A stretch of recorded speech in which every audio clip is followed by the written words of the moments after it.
Hey squaddies, and welcome to Thriving with the Sussexes. My name is Deanna and I'm here to report on all things Sussex. Don't forget to like, comment, share, and subscribe. Now let's get on with it. Hey squaddies, good morning, good afternoon, and good evening whenever you're listening or watching. Hello. Be sure to check out memberships. You can join if you're interested. You'll be in the company of equally amazing squaddies. And just like with all my information, I'll put the links inside the description box. Thanks. And a huge shout out to Black Queen for the super thanks. May all your days be filled with blue skies, sunshines with positive vibes. Prince Harry and Princess Meghan were the subject of racist messages allegedly exchanged by former Metropolitan Police Service officers who now face charges. On Tuesday, the Met Police announced that 6 former officers who retired between 2011 and 2015 had been charged under the Communications Act 2003. The inappropriate messages were allegedly sent in a closed WhatsApp group from August 2018 to September 2022, a police statement said. Some of these posts referenced the government's Rwanda policy, while others joked about current flooding in Pakistan, which left almost 1,700 people to lose their life. The Duke and Duchess of Sussex were also featured in several images alongside racist language, the BBC said. Prince Harry and Princess Meghan's friend and photographer Misan Harriman reacted to the news on his Instagram page, capturing a screenshot of a headline on the story. According to authorities, the Met's Directorate of Professional Standards launched an investigation after BBC's Newsnight show brought the allegations to light in October 2022. The 6 criminals charged were not serving in a police force while participating in a WhatsApp chat. While they all previously worked for various branches, the 6 former officers all spent time in a diplomatic protective group, which is now called a Parliamentary and Diplomatic Protection Command. The BBC said that Newsnight had passed dozens of messages shared within a chat by a number of the group, but refrained from reproducing the communications. Now those charged are these individuals here, which I refuse to say their names, but here you can take a look at them.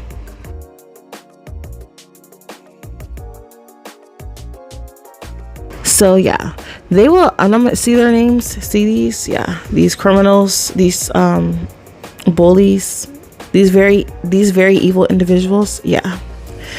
These are supposed to be granddads, by the way, like granddads. All these criminals are due to appear at Westminster Magistrates Court on September 7th. I just want to make just one comment regarding this. I just want to say to all the people who are like, oh, there's no racism in the UK. We don't do any of that type of stuff in the UK. Oh, we have a different type of racism. You know, it's all the same. Okay, no matter where you're located, that word will always be the same.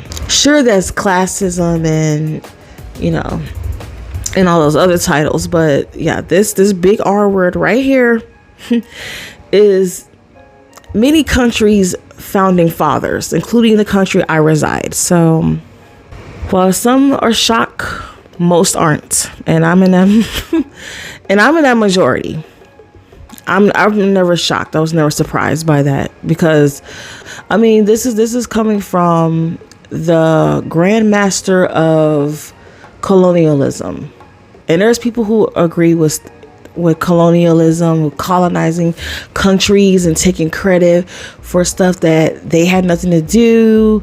Okay, let me move on before I get off topic, and that's on to some positive news, and that goes to the Heart of Invictus trailer.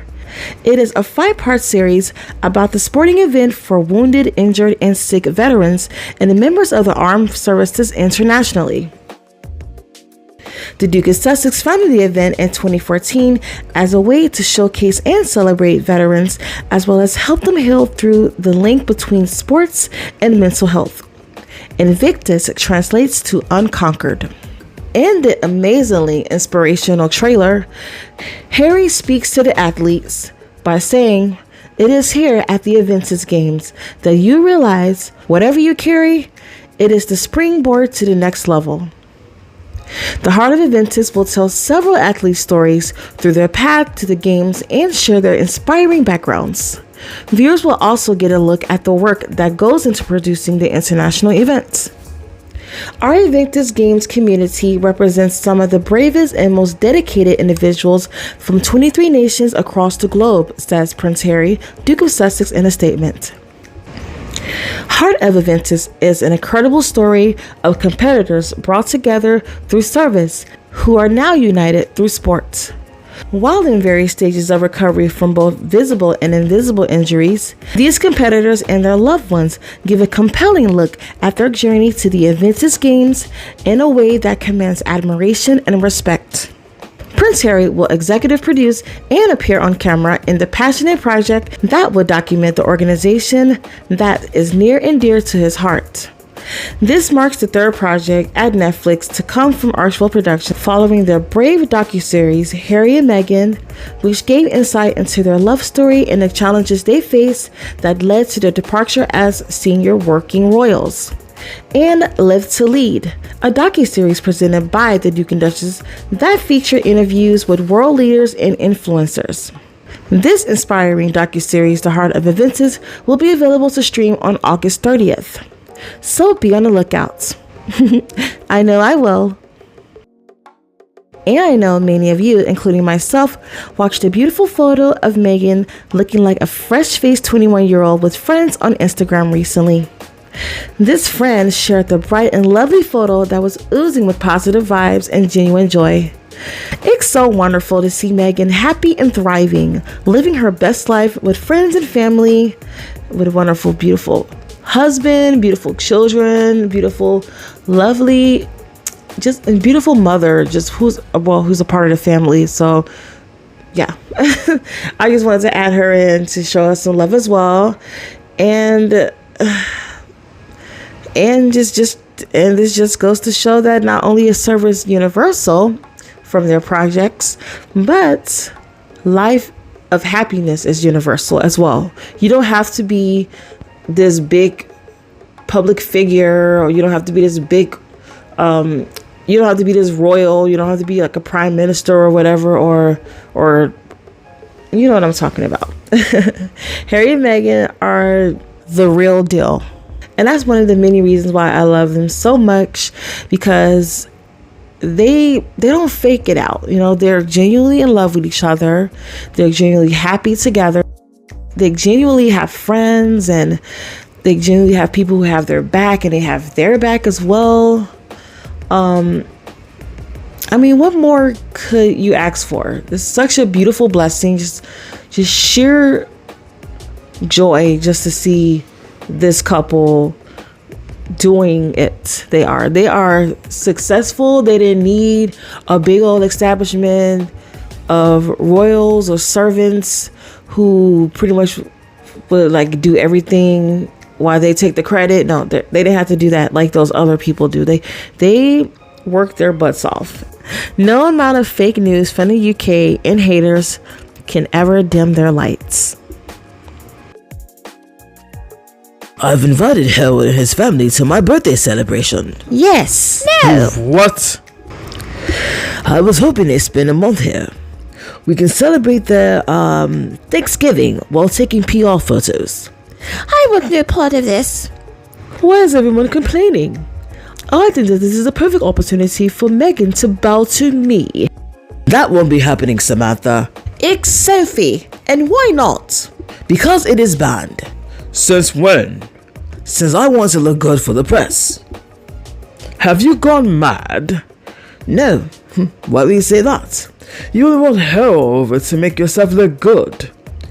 And to get updated photos of Archie and Lilibeth, so that I can use them for future posts and future documentaries that will make, of course, me look like the wonderful grandfather that I am. And I will take credit for bringing our families together, even if we do hate them. Oh, I didn't understand a word you said, but But if I can have a photo or two of my youngest grandchildren, then at least I can use those photos for my advantage.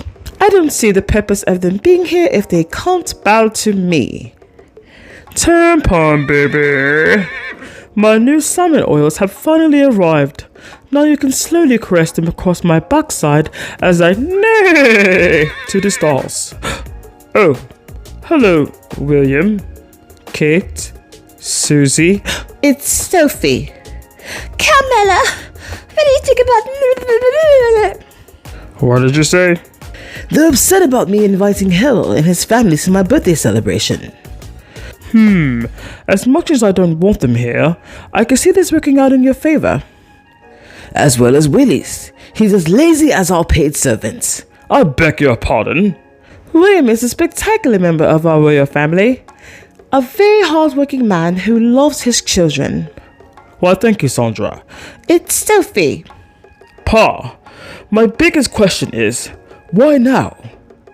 Not when the press is literally forcing me to that dreadful health pit Australia for some damn football game that I could care less about. Is it that you don't care about the game, or is it that are you afraid of getting booed? I know that I'm well respected by all, and unlike you, I've never been booed. Just admit you're more like me than you thought. I've never been a fan of Australia anyway. They hate us all. Well, they certainly loved Harry, and that's Meghan. I don't understand what they see in her. She's just a black American who has earned her own money, yes, and traveled around the world in the name of women's rights, but what exactly is so special about her that neither Kate and myself can overcome from? What does she have that we lack? A personality? Meghan is hot. Yes, we all know that. And certainly woke up the dread from this family.